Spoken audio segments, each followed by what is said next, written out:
Welcome back to the workshop. This is the video I have been so excited to make for you guys. Today, I'll be stripping the engine out of my Mini. I'd like to ask you guys what you think I should do with my engine and my Mini in general. What sympathetic non-track mods do you think I should make? Are there any specific parts that you'd recommend? I know I want to give my Mini a little bit of extra power, but I don't want to make it unreliable. So let me know what you guys think. If you haven't already, I highly recommend getting yourself the correct Haynes manual for your Mini. I disconnected the battery and then drained the coolant and engine oil. After that, I removed the bonnet, but a quick tip is to mark the outline of the hinge before removing it. This will make refitting the bonnet much easier later on.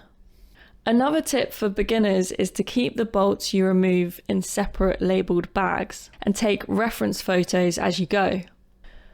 Also, don't forget to label electrical connections and hoses to keep track of where everything goes. The first thing to come out of the engine bay was the starter motor and alternator. Next, I removed the air filter housing and disconnected the throttle cable from the throttle cam. Then I tackled the ECU, master cylinder, brake servo and pressure reducing valve, making sure to carefully label the brake lines. After this, it was time to remove the radiator, coolant expansion tank, tie bar, earth strap, clutch slave cylinder and gear selector rod. At this point, it was down to just 4 mounting bolts holding the engine in place. I used wing protectors to avoid scratching the paintwork whilst removing the engine. I also found some sensible lifting points to take the weight off the engine and position the crane centrally.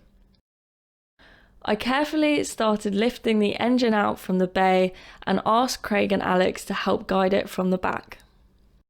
It was all hands on deck and we carefully manoeuvred the engine out, and just like that, we did it.